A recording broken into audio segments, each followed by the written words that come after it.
कौन कौन आ गया है? साफिया नाज, नूर कली खान, अहमद रजा, जानी आलम, फैज़ अहमद, बारिका मुशर्रफ, मोहम्मद सादिक, नासिर। ठीक है, गुड। Usage of respective.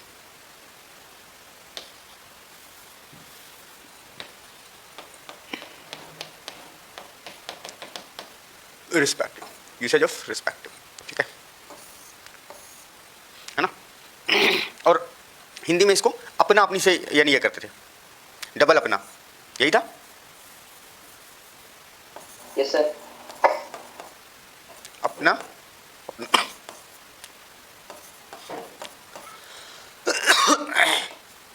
एक अपना के लिए क्या होता था? एक अपना के लिए क्या होता था?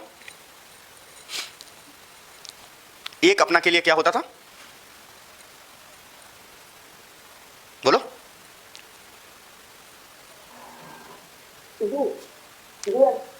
नहीं, यानी मतलब पॉसेसिव केस, एक अपना के लिए पॉसेसिव केस होता था और एक अपना के लिए रिस्पेक्टिव होता था, यही है। I am right? ठीक है, चलो एग्जाम्पल को बनाते हैं, फिर अभी पता चल जाएगा, है ना।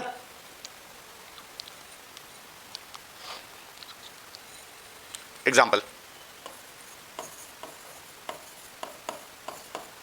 हम लोग अपने,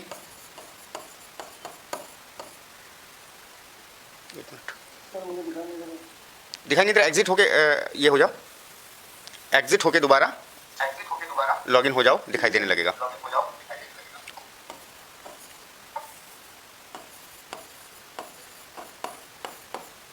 हम लोग अपने राज्य में रहते हैं। हम लोग अपने अपने राज्य में रहते हैं, ठीक है। इसका बनाओ तो, हम लोग अपने अपने राज्य में रहते हैं। तो हम सोचना कहाँ से स्टार्ट करते हैं? बनाने के लिए, किसी सेंटेंस को बनाने के लिए कहाँ से स्टार्ट करते हैं? अपनी जर्नी कहाँ से स्टार्ट करते हैं? मतलब जैसे ही सेंटेंस को देखते हैं तो उसकी जर्नी कहाँ से स्टार्ट करते हैं? सोचना, सोचते हैं, सब्जेक्ट तो बाद में, हाँ सब्जेक्ट पहले सोच लेते हैं, सब्जेक्ट उसके बाद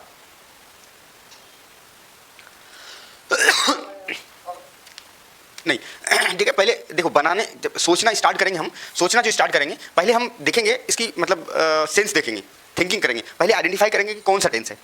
समझ आया? पहला काम हमें जो सोचने का काम स्टार्ट करेंगे, हम थिंकिंग करेंगे, सेंस स्टार्ट करेंगे। इसीलिए मैंने यानी मतलब स्टार्टिंग में जो टेंस पढ़ाया था तो आपको हमने सेंस बताया था, याद है? तो पहले क्या है, सेंस बताए थे, फिर उसके बाद पहचान बताए थे। तो पहले थिंकिंग करना है उस सेंटेंस को लेकर कि ये कौन से टेंस पे जा रही है। समझ आया? किस टेंस पे जा रही है, तो पहले इसको थिंकिंग करना है। उसके बाद तब आपको सब्जेक्ट लिखना है, तब उसके बाद वर्ब, तब ऑब्जेक्ट, ठीक है। ये स्ट्रेटेजी है एक सेंटेंस को मतलब ये सॉल्व करने का या एक सेंटेंस को ट्रांसलेट करने का। तो सबसे पहले हम यानी थिंकिंग करते हैं कि कौन सा टेंस है। जब हमें ये आइडेंटिफाई हो गया कि ये इस टेंस पे जा रही है तो सब्जेक्ट, वर्ब, ऑब्जेक्ट फिल करना है, ठीक है। तो देखो, हमने ये मतलब जो सेंटेंस दिया है, ये सेंटेंस किसका है? प्रेजेंट इंडेफिनिट का है ना? ठीक है। तो अब इसको यानी सब्जेक्ट को लिखेंगे, उसके बाद ऑब्जेक्ट, वर्ब को, उसके बाद ऑब्जेक्ट को। क्लियर? तो इसमें क्या है, हमें पता चल गया ये प्रेजेंट इंडेफिनिट। दिमाग में इस बात को रखना है कि पहले हमें क्या करना है, सेंटेंस को देखना है कि किस टेंस का है, उसके बाद फिर सब्जेक्ट लिखना है, उसके बाद वर्ब लिखना है, उसके बाद ऑब्जेक्ट। तो हमें पता चल गया ये प्रेजेंट इंडेफिनिट का है ना। मुझे पता चल गया कि ये प्रेजेंट इंडेफिनिट का है, तो हम इसको क्या करेंगे, सॉल्व करेंगे, ठीक है ना। तो सब्जेक्ट क्या है? वी। उसके बाद वर्ब क्या है? रहते हैं। रहने का क्या होता है? लीव। हाँ, लीव। उसके बाद क्या लाना है? उसके बाद डबल अपना है तो उसके बाद क्या लाना है? आवर रिस्पेक्टिव, यानी पॉसेसिव केस देन रिस्पेक्टिव, उसके बाद object. We leave our respective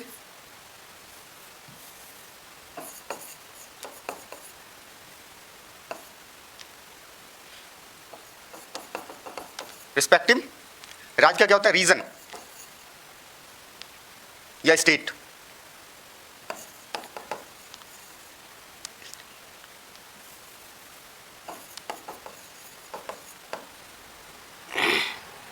कोई दिक्कत किसी को?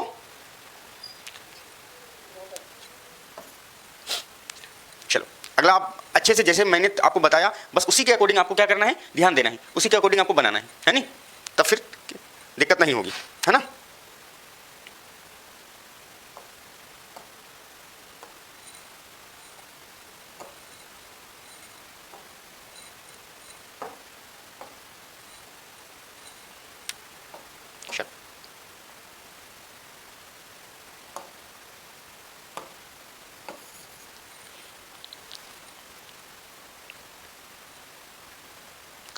ये गाय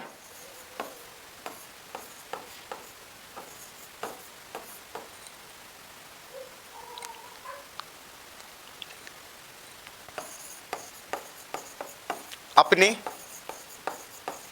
अपने मैदान में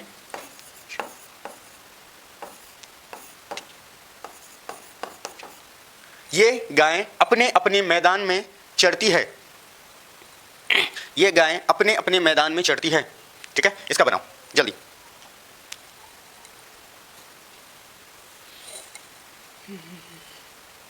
ये गाय अपने अपने मैदान में चढ़ती है।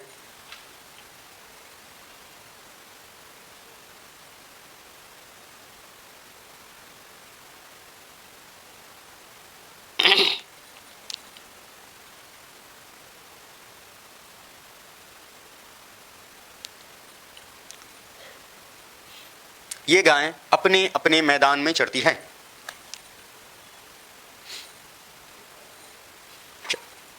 बहुत एक्टिव है, वेरी गुड। क्या है, तुम लोग को चैट सबको दिख जाता है? आपस का चैट दिख जाता है? Yes sir. अच्छा चलो, इसको बंद करेंगे पहले, है नहीं? इसको सबसे पहले बंद करेंगे। हाँ, क्योंकि तुम लोग यानी बहुत सारा क्या करते हो, सबकी बात नहीं कर रहा हूँ, कुछ ऐसे हैं कि बस यानी इंतजार में रहते हैं कि कौन लिख के फिनिश करता है और उसका देखते हैं। ऐसा नहीं करो, खुद से कोशिश करो। Ahmad Raza, this cow claims in their respective ground. These cows graze their respective ground. Rahmat Ali, तुम्हारा ठीक है? रहमत अली, तरन्नुम, दिस, देखो तरन्नुम कभी भी इस चीज़ को याद रखो, दिस काउ, दिस काउज, यानी दिस के साथ कभी भी प्लूरल नहीं लगता है, ये ध्यान रखना हमेशा। दिस है तो सामने वाला जो उसके साथ रिलेशन होगा, दिस क्या होता है, सिंगुलर होता है। और यानी मतलब प्लूरल, यानी दिस का प्लूरल होता है दीज, THESE, दीज। तो दिस जहाँ होगा वहाँ काउज नहीं होगा, जहाँ काउज होगा वहाँ दिस नहीं होगा। समझ आया? इस चीज़ को ध्यान रखना, ये हम पहले क्लास से ही बताते हुए आ रहे हैं, इसको पहले क्लास से ही बताते हुए आ रहे हैं, तो इस चीज़ को ध्यान रखना ही। जहाँ दिस होगा वहाँ काउज नहीं होगा या प्लूरल नहीं होगा। इसी का प्लूरल फॉर्म क्या है, दीज है। इस चीज़ का सभी को ध्यान रखना है, ध्यान दो, इस चीज़ का सभी को ध्यान रखना है। दिस अगर है तो वहाँ सिंगुलर होगा, सिंगुलर होगा, और जहाँ दीज होता है, जहाँ दीज होता है वहाँ प्लूरल होता है, प्लूरल होता है। इस चीज़ का हमेशा ध्यान रखना, आगे गलती ना हो, इस चीज़ का हमेशा ध्यान रखो। जहाँ दिस होगा वहाँ सिंगुलर होगा, जहाँ दीज होगा वहाँ प्लूरल होगा, है ना? दोनों का मतलब एक ही है, लेकिन सिंगुलर प्लूरल की बात है। इस चीज़ पे ध्यान रखना हमेशा। तो इसमें कंफ्यूज अब नहीं होना है, पहले दिन के क्लास से ही हम इस चीज़ को बता रहे हैं कि ऐसा गलती मत करना। नूर कली, दीज काउ, फिर दीज काउ कैसे हो जाएगा, काउज होगा, एस लगेगा। अगर दीज लिख रहे हो तो वहाँ प्लूरल लिखना पड़ेगा। ठीक है, तुम्हारा भी गलती है। ठीक है, चलो अब मैं बनाता हूँ इनको ध्यान से। देखो अब कोशिश करना कि गलती कम से कम हो, है ना? अभी कोई बात नहीं, गलती कर रहे हो, लेकिन इस चीज़ पे कंसीडर, जिस चीज़ को बताया जा रहा है उसको दोबारा गलती रिपीट ना हो। पहली बार अगर बना रहे हैं तो उसको, अगर गलतियाँ हो रही है तो उस पर ध्यान देना है कि अब दोबारा गलतियाँ ना हो, है ना? जिस चीज़ को बताया जा रहा है उस चीज़ को कंसंट्रेट करो, धीरे धीरे सब चीज़ ठीक हो जाएगा। तो जो चीज़ बताया जा रहा है आपको, उस चीज़ में गलतियाँ नहीं करनी है ना? Very good. ये गाय, दीज काउ, काउज, मतलब दीज प्लूरल लिख रहे हैं, यहाँ पे प्लूरल यानी मतलब लिख रहे हैं तो ये भी प्लूरल होगा। ठीक है, इस चीज़ को हमने बताया है यहाँ पे। ठीक है, प्लूरल, दीज काउज, उसके बाद सब्जेक्ट का काम हो गया। उसके बाद क्या करेंगे हम, वर्ब लाएंगे, ग्रेज इन दियर रिस्पेक्टिव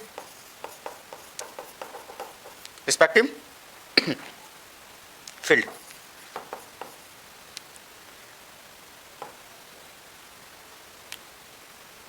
ठीक है, ये छूट गया। ठीक है, चल आगे बढ़े।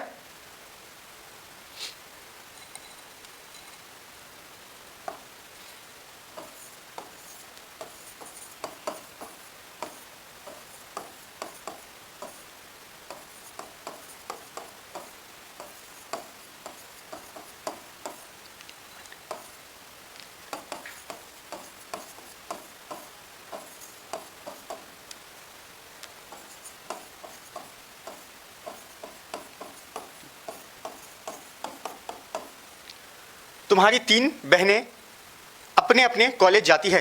तुम्हारी 3 बहनें अपने अपने कॉलेज जाती हैं। बना दो।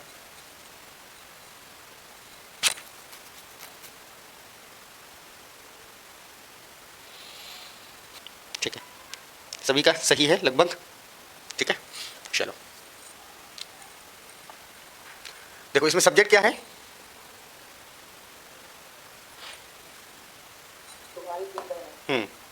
सब्जेक्ट है ये तुम्हारी 3 बहनें, ये पूरा सब्जेक्ट है। पहले आइडेंटिफाई क्या करना है? हमें आइडेंटिफाई करना है कि टेंस कौन सा है। उसके बाद हमें क्या करना है? सब्जेक्ट को लिखना है, उसके बाद वर्ब को, उसके बाद ऑब्जेक्ट को। बस ये फॉर्मूला अपनाओ और साथ में प्रैक्टिस भी आपको करना है थिंकिंग करके। खाली ये नहीं कि हम लिखने में आ जाए और हमको बोलने में ना आए। हम जब ओटी लेंगे, टेस्ट लेंगे, तो हम ज़्यादा लिखने से ज़्यादा बोलने में फोकस करवाएंगे। अब ज़्यादा हम पूछेंगे आपको इससे, मुंह से आपको जवाब देना है, खाली लिख के नहीं करना है ना। और हाँ, हम यानी टेस्ट हम ऐसे ही लेंगे, एक तरफ से नाम बोलते जाएंगे और सेंटेंस बोलते जाएंगे, फास्ट बोलते जाओगे। तो ये सब आप मतलब यानी इसको प्रैक्टिस भी करते रहना है। प्रैक्टिस करते रहोगे, प्रैक्टिस करने का मीन्स ये करते रहोगे, मतलब इसको बार बार थिंकिंग करते रहोगे दिमाग में। क्योंकि हम यानी टेस्ट लेंगे तो ये सुन लो कि हम टेस्ट कैसे लेंगे। एक तरफ से नाम अटेंडेंस लेते जाएंगे और साथ में 3-4 सेंटेंस आपको बोल देंगे हम। आपको फटाक से बोलना है, मतलब आपका नाम लेंगे और आप सिर्फ माइक ऑन करोगे, बस हम सेंटेंस पूछेंगे, पूछेंगे, आपको उधर से जवाब आनी चाहिए आपका। ठीक है, तो इस चीज़ को आपसे अभी से माइंड मतलब मेकअप कर लो, माइंड प्रिपेयर कर लो कि हम इधर से बोलते जाएंगे और आप उधर से मुझे सेंटेंस डिलीवर करते जाओगे। क्लियर? तो इस चीज़ का प्रैक्टिस अभी से करना है कि हम बोलते जाएंगे, आपको उसका इंग्लिश बोलते जाना है। तो क्या करोगे? जैसे ही मेरा सेंटेंस मतलब यानी ये होगा, जैसे हमने आपको पूछा, मान लो मैं अपने स्कूल जाता हूँ, तो क्या करो? पहले ही सब्जेक्ट को आप आइडेंटिफाई कर लो। अच्छा सब्जेक्ट ये है। उसके बाद लास्ट में जैसे ही मेरा खत्म हुआ तो आप यानी टेंस आइडेंटिफाई कर लिया। उसके बाद टेंस ही आइडेंटिफाई करने के बाद आपको वर्ब डिसाइड करता है। यानी टेंस का डेफिनेशन ही है, tense is a form of verb. तो वर्ब यानी जैसे ही मेरा खत्म होगा, आपको वर्ब डिसाइड यानी मतलब टेंस डिसाइड करना, टेंस डिसाइड करेगा कि वर्ब कौन सा लगेगा। ठीक है, तो वैसे ही मतलब आपको इस तरह का माइंड मेकअप करते हुए अभी से चलना है, तब फिर उस वक्त तुम उतर पाओगे। ठीक है, चलो। Your 3 sisters, your 3 sisters। अब वर्ब क्या है? जाते हैं, और सब्जेक्ट क्या है? प्लूरल है। Sister go to there. There क्यों लगा?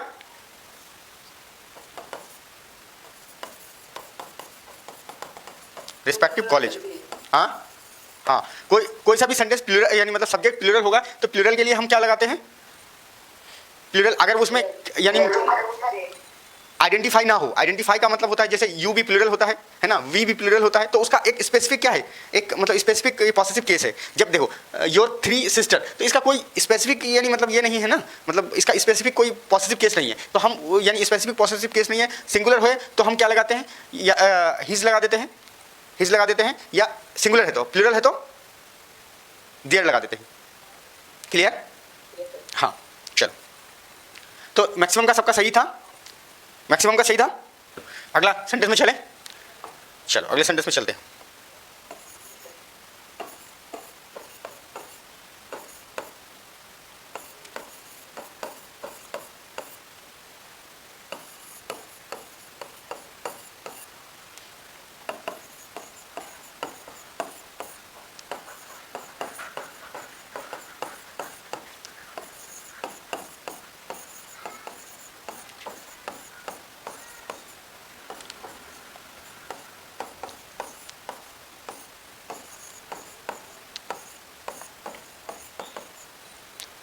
ये नेता लोग अपने अपने दोस्तों को चाय पर आमंत्रित करते हैं। बनाओ इसको। ये नेता लोग अपने अपने दोस्तों को चाय पर आमंत्रित करते हैं।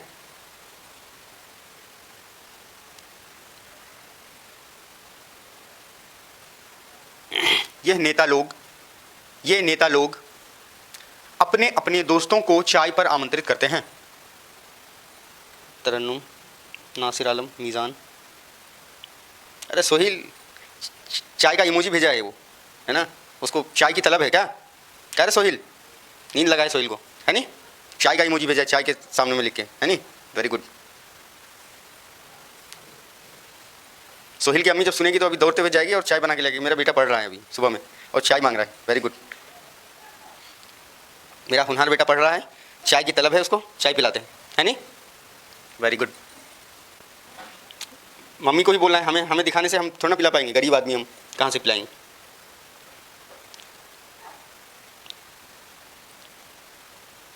Invite their respective friends. चल, मैक्सिमम का ठीक है, वेरी गुड। हमको लगता है कि ये यानी मतलब ये रूल क्लियर हो गया आप लोग को, अच्छे से दिमाग में बैठ गया है ना, वेरी गुड।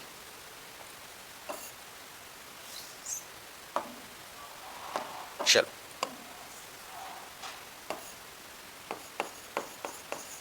दीज लीडर या पॉलिटिशियन एक ही चीज है। These leader invite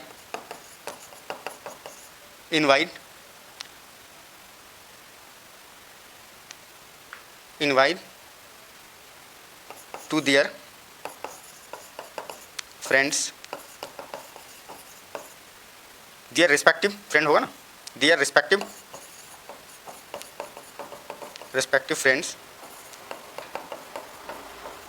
friends to T होगा, टू टी है ना। these leaders invite to their respective friends to tea. Clear? किसी को कोई दिक्कत? No, sir.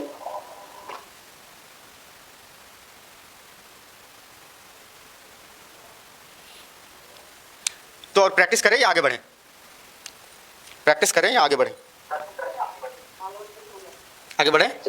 हाँ, बट आप लोग को प्रैक्टिस करना है। जो बताया हमने, क्या बताया है कि आपको ऐसे मुंह से यानी मतलब इसको क्या करना है, प्रैक्टिस करना है अच्छे से, बार बार इस चीज़ को प्रैक्टिस करना है ध्यान से।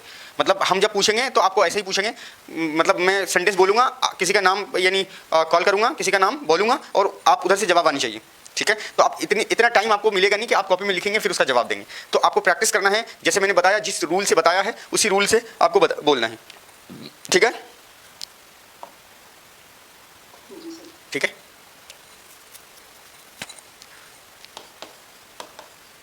Rule number 4, rule number 4,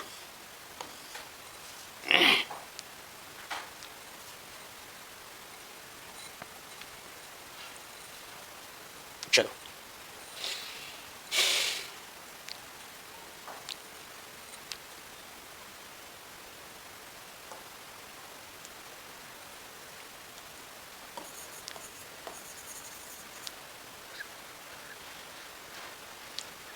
usage of 2 or more than 2 verb।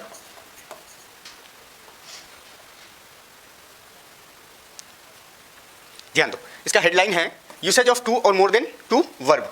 Usage of 2 और मोर देन 2 वर्ब, ठीक है। यूसेज ऑफ 2 और मोर देन 2 वर्ब, यानी हम वर्ब का इस्तेमाल, ऑब्जेक्ट पहले कर दो, ऑब्जेक्ट पढ़ते हैं। यूसेज ऑफ 2 और मोर देन 2 ऑब्जेक्ट, ये बाद में पढ़ लेंगे, 2 वर्ब वाला बाद में पढ़ लेंगे, ऑब्जेक्ट पढ़ते हैं। क्योंकि ऑब्जेक्टिव केस का ही स्टार्ट करना बेहतर है, क्योंकि अभी जस्ट हमने मतलब पॉजिटिव केस पढ़ा है, तो ऑब्जेक्टिव केस पढ़ लेंगे। और ज़्यादातर क्या है इसका, हम यानी ऑब्जेक्टिव केस का इस्तेमाल हमने नहीं किया है अभी केस जो पढ़ा था हमने, ऑब्जेक्टिव केस का इस्तेमाल किया है नहीं किया है। तो अब हम लोग ऑब्जेक्टिव केस का भी इस्तेमाल करेंगे। इसके तो मेन हेडलाइन इसका हो जाएगा ऑब्जेक्टिव केस। ऑब्जेक्टिव केस का भी इस्तेमाल करें, ऑब्जेक्टिव का इस्तेमाल करेंगे, है ना। हेडलाइन है यूसेज ऑफ 2 और मोर देन 2 ऑब्जेक्ट। किसी को कोई दिक्कत नहीं है? चल, सेंटेंस लेते हैं फिर इसको समझते हैं, है ना। थोड़ा सा पेशेंस से रखना है, ये थोड़ा सा बड़ा होगा, इसको पेशेंस रखना है थोड़ा सा, ठीक है।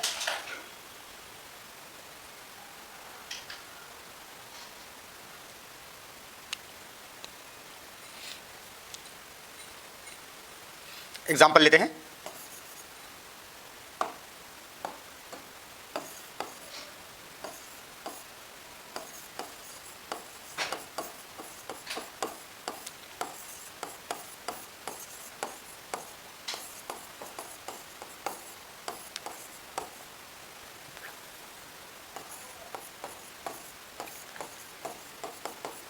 सर हम लोगों को अंग्रेजी पढ़ाते हैं, सर हम लोगों को अंग्रेजी पढ़ाते हैं। ध्यान दो, आइडेंटिफाई कर लिया ये सब्जेक्ट क्या है, टेंस कौन सा है, प्रेजेंट इंडेफिनिट का है, आइडेंटिफाई कर लिया। उसके बाद सब्जेक्ट आइडेंटिफाई हो गया। ध्यान दो, अब मैं थोड़ा सा बताने की कोशिश कर रहा हूं। ये सब्जेक्ट है, ये वर्ब है, सब्जेक्ट है, वर्ब है, अंग्रेजी क्या है, ऑब्जेक्ट है। और देखो हम लोग क्या है, बताओ तो हम लोग क्या है, हम लोग क्या है, आप लोग बताओ हम लोग क्या है।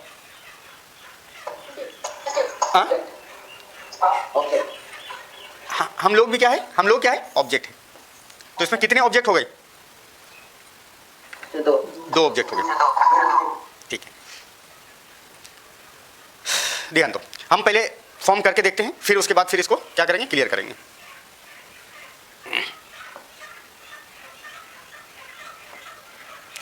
सब्जेक्ट क्या है, सर, वर्ब क्या है, पढ़ाते हैं, teach, sir teach, sir teach. उसके बाद दो ऑब्जेक्ट है, यानी मतलब सब्जेक्ट हो गया, वर्ब हो गया। उसके बाद हमें क्या है, दो ऑब्जेक्ट है, दो ऑब्जेक्ट है। तो हम कौन सा ऑब्जेक्ट को पहले लाएंगे, कौन सा ऑब्जेक्ट को बाद में लाएंगे, कौन सा ऑब्जेक्ट को पहले लाएंगे, कौन सा ऑब्जेक्ट को बाद में लाएंगे, इस चीज पे कंसीडर करना है। तो कौन सा, अंग्रेजी को लाएं या हम लोग को लाएं, कौन सा ले आए,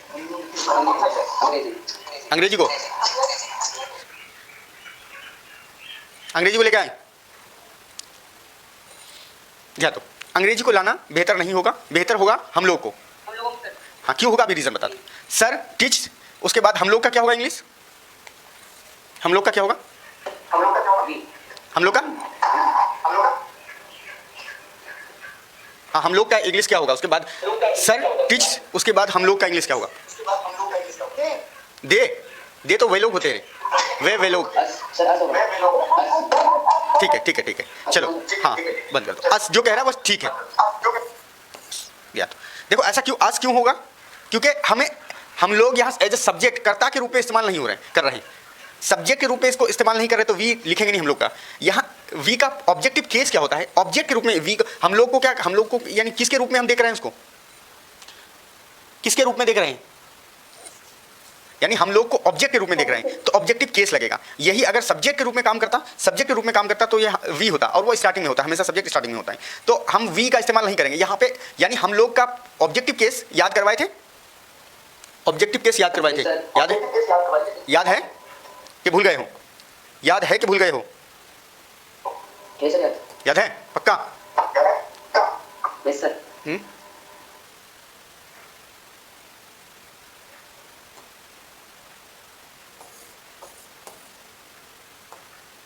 यही था, ये लिखे थे हम लोग।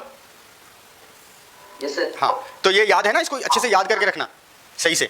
तो हम लोग का ऑब्जेक्टिव केस, ऑब्जेक्टिव बीच में था, हम लोग का ऑब्जेक्टिव केस क्या था, अस, हम लोग का वी का ऑब्जेक्टिव केस क्या था, अस। इस चीज को ध्यान रखना अच्छे से, ठीक है। चलो सर टीच, और ध्यान से समझना, एक एक चीज को समझा रहे हैं हम, ध्यान से समझना, गलतियां नहीं करना यानी करने के टाइम पे, है ना। जब हम बता रहे हैं अच्छे से तो उस चीज को एकदम दिमाग में बैठा लो, फिट कर लो उसको। सर टीच अस, उसके बाद क्या होगा, इंग्लिश।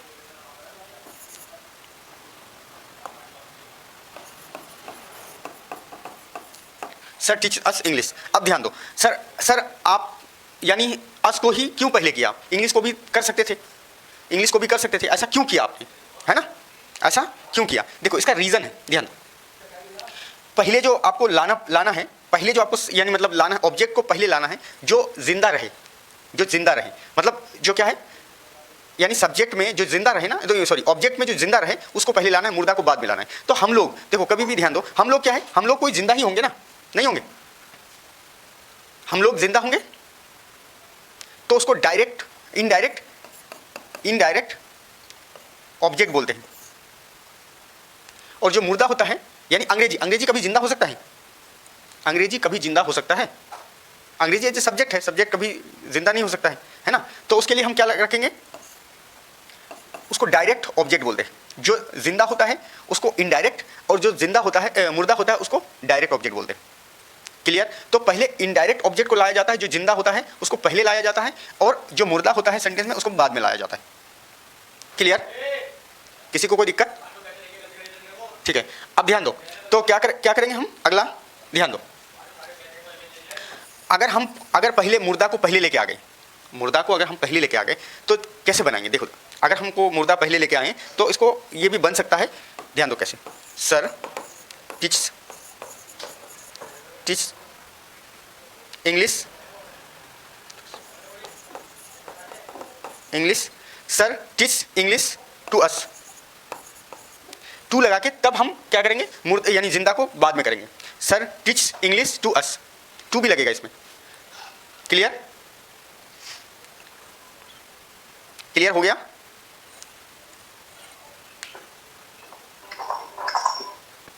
क्लियर हो गया? Yes, sir. आगे बढ़े, Yes, sir. चलो आगे बढ़ते हैं हम। श्याम उसे कॉपियां देता है, श्याम उसे कॉपियां देता है। बनाओ तो इसको। चलो, नासिर आलम। चलो, क्या है?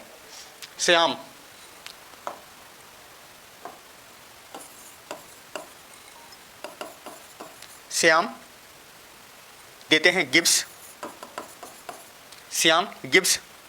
उसके बाद उसे का क्या होगा? Him. Shyam Gibbs him, Shyam Gibbs him copies, Shyam Gibbs him copies. Clear? किसी को कोई दिक्कत? तो आगे बढ़े या यहीं तक अभी रहने दें? रहने दो, आगे बढ़ते हैं। सोना भी है, नूर कली। ध्यान दो, एक चीज़ जान लो, ध्यान दो। चलो छोड़ो, वो कल बताएंगे। कोई इंपॉर्टेंट चीज़ है, खाली अटेंडेंस लेना है। चलो, तो एक काम करते हैं, अटेंडेंस ले लेते हैं।